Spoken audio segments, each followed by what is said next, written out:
प्यारे दर्शक बंधु, कैसे हैं? जोहार जी। मैं एसपी सोरेन। स्वागत है जोहार जी चैनल में। मकसद चर्चा करना अनोखी नज़रियों से।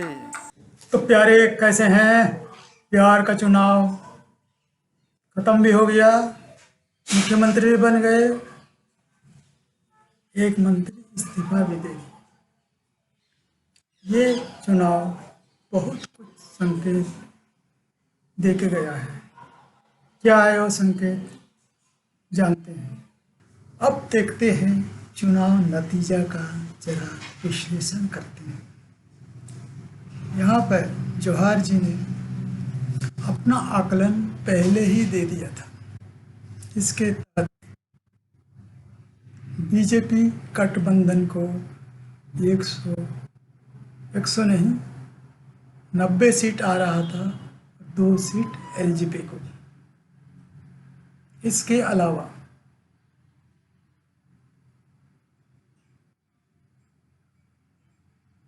90 सीट आरजेडी को था, 20 सीट लेफ्ट को था और 20 सीट कांग्रेस को था। यानी कि 90 और +20 + 20 = 130। नतीजा क्या आया? एलजेपी को 2 की जगह में 1 आया, कांग्रेस को 20 की जगह में 19 आया, लेफ्ट को 20 की जगह में 16 आया ना। और आरजेडी को कम आया। लेकिन अगर दोनों इसको देखें तो हमने भी बोला था कांटे का टक्कर होगा, वोट प्रतिशत करीब करीब सेम होगा 36%। इधर आप देखते हैं तो वोट प्रतिशत करीब करीब समान ही है, लेकिन सीटों में उनका ज़्यादा है, बीजेपी वालों का आरजेडी वालों का कम है। ऐसा क्यों? शिकायत आई है कि करीब करीब 30 सीटों में धांधली हुआ है। किसके ऊपर? पोस्टल बैलेट के ऊपर, जो कि एक तरह से पेपर बैलेट ही है। अब प्यारे देखिए, चुनाव तो चुनाव होता है, कंटेस्ट तो क्लोज ही होता है, लेकिन धांधली की शिकायत है काउंटिंग के ऊपर, पोस्टल बैलेट के ऊपर। तो सही भी हो सकता है, नहीं भी हो सकता है। लेकिन थोड़ा सा अगर इधर उधर हो जाता तो जोहार जी का आकलन और एक्चुअल नतीजा एकदम सेम टू सेम हो जाता। इसलिए जोहार जी का कहना है आरजेडी गठबंधन मूल निवासी चुनाव नहीं हारे हैं, बल्कि टारगेट को मिस किए हैं और विदिन 5 ईयर्स 5 साल के पहले इन्हें अपना सरकार बनाने का मौका मिलेगा। ये पूरी तरह सच है, जरूर मिलेगा। अगर ना भी मिले तो बीजेपी गठबंधन को भी वही एजेंडा को फॉलो करना पड़ेगा जो आरजेडी गठबंधन ने उठाया था। अब बहुत लोग बोल रहे हैं, शिकायत हो रहा है, घमासान हो रहा है कि भाई कांग्रेस 70 सीट ले लिया, 20 ही लाया, उसी की वजह से हम हार गए।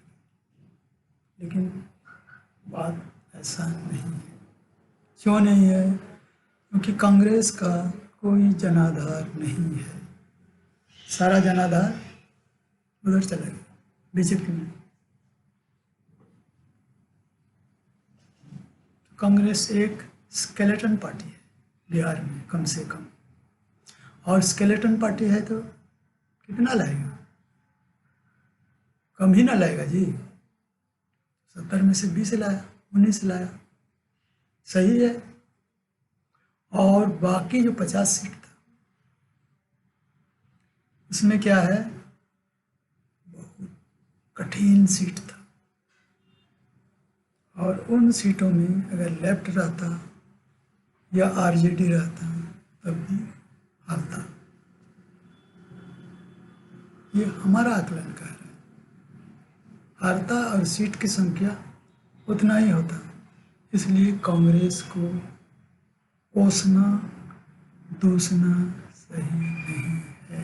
आरजेडी गठबंधन का रणनीति सफल रहा इस मायने में कि इन्होंने अपना चुनाव प्रचार राज्य तक ही सीमित रखा। दूसरी, इनकी गठबंधन काफ़ी मजबूत रहा, 3 पार्टी की रहा, और पार्टी अपना अपना हिसाब से सशक्त मजबूत थी। बस हुआ ये कि टारगेट मिस हो गया। टारगेट मैं बार बार कह रहा हूँ, कभी भी मिल सकता है। अभी आ जाते हैं हमारे प्यारे आरजेडी गठबंधन का चूक कहाँ पर हुआ। चूक तो हुआ है हल्का सा। पहला चूक हुआ, आरजेडी गठबंधन को जेएमएम झारखंड मुक्ति मोर्चा को शामिल नहीं करना। क्योंकि चुनाव का जो नतीजा है आप देखिए, 3 सीटों पर झारखंड मुक्ति मोर्चा अगर साथ में रहता तो गठबंधन को 3 सीट मिल सकता था, यानी कि गैप काफ़ी कम हो जाता। दूसरी बात, झारखंड में जेएमएम की अगुवाई में आरजेडी भी है, कांग्रेस भी है, सरकार चला रहा है। तो ये कोई तर्क नहीं बनता कि आप अपने ही साथी को दरकिनार कर दें। ये बहुत बड़ा चूक हुआ। दूसरी चूक हुई कांग्रेस से। कांग्रेस से क्या चूक हुई, अगर आरजेडी जेएमएम को 3 सीट नहीं दिया तो कांग्रेस अपना 70 में से दे सकता था 3 सीट, क्योंकि जेएमएम और कांग्रेस करीब करीब इक्वल पार्टनर है झारखंड में। दिया जा सकता था, लेकिन उन्होंने अपना दिल छोटा कर दिया। कांग्रेस से और एक चूक हुई कि उन्होंने जाले में एक ऐसा व्यक्ति को टिकट दिया जिनका जिन्ना के साथ विवादित था। जिन्ना विवादास्पद व्यक्ति को टिकट देना बहुत बड़ी चूक थी। इसकी वजह से करीब 5 सीट गठबंधन को घाटा उठाना पड़ा। दूसरी चूक हुई कांग्रेस से मिस्टर संजय झा, जो कि कांग्रेस के जाने माने प्रवक्ता थे, डिपेंड करते थे मीडिया में, मेन स्ट्रीम मीडिया में कांग्रेस को डिपेंड करते थे। उनके साथ न जाने क्या किया, किस तरह का ट्रीटमेंट किया, मिस ट्रीटमेंट किया, इसकी वजह से भी उनका वोट घटा है। खास करके उधर दरभंगा मधुबनी एरिया में, क्योंकि झा लोग उधर रहे रहते हैं ज़्यादातर। और झा के साथ आप अन्याय नहीं कर सकते हैं, लेकिन उन्होंने किया तो कामयाब होता। उसके लिए भी 4-5 सीट का उनको नुकसान हुआ है। प्यारे, और एक बात स्पष्ट कर दूं, गठबंधन की हार के कारण क्या है बताना चाहूँगा। बूथ मैनेजमेंट और इलेक्शन कैंपेनिंग में आरजेडी गठबंधन का मुकाबला बीजेपी गठबंधन से नहीं हो पाया। दोनों में फासला बहुत ही ज़्यादा है। बीजेपी का प्रोफेशनलिज्म है, जबकि इनका पारंपरिक है, जो इनको काफ़ी नुकसान पहुंचाता है। जैसे कि एक एग्जाम्पल दूं, आपको 3 तारीख को वोट हो रहा है, ठीक है ना। प्रधानमंत्री मोदी जी 3 तारीख को ही अन्य जगह में भाषण दे रहे हैं, अपना एजेंडा सुना रहे हैं, और उस स्पीच को पूरा मेन स्ट्रीम मीडिया सुबह से शाम तक दिखा रहा है बार बार। जैसे कि आप लोग जानते हैं, आजकल हर स्मार्टफोन में मेन मीडिया भी आ जाता है। तो जिस वजह से चुनाव प्रचार को 48 घंटा पहले रोक दिया जाता है, वो वजह निष्प्रभाव हो जाता है। इसी तरह और भी अनेक टेक्निक है बीजेपी के पास, जिससे वो अपना वोट बढ़ा लेते हैं।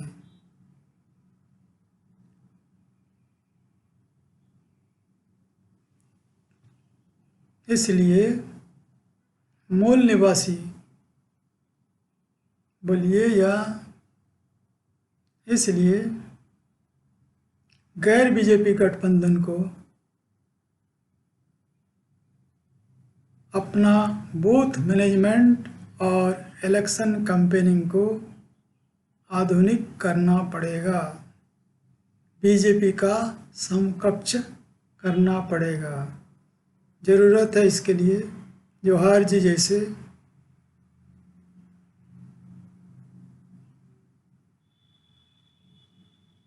इसलिए ज़रूरत है जवाहर जी जैसे कंसल्टेंट को नियुक्त करना। तो प्यारे, वीडियो कैसा लगा? अगर अच्छा लगा लाइक करें, सब्सक्राइब करें और पहुंचाएं। अगर आप आरजेडी गठबंधन का समर्थक हैं तो अपने लोगों के पास ये चीज़ पहुंचाएं, ये वीडियो पहुंचाएं, ताकि वो अपना गलतियों को सुधार लें। और सुधार लेंगे तभी अच्छा है। और एक बात कहना भूल गया, कोई किसी का वोट नहीं काटा। वैसी बाबू आए, अपने चुनाव 5 सीट जीते, तो वोट कटवा कैसे हो? और अगर अभी आप उसको जोड़ दो तो आपका हो जाता है 115, 116 हो जाता है। तो आपको तो फेवर में गया ना, तो वोट कटवा कहाँ नहीं।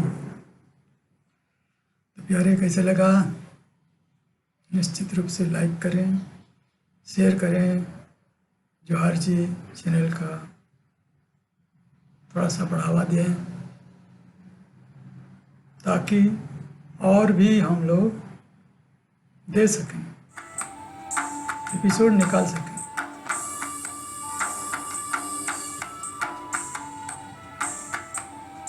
तो आप अभी आपका होस्ट SP सरीन को इजाज़त। धन्यवाद।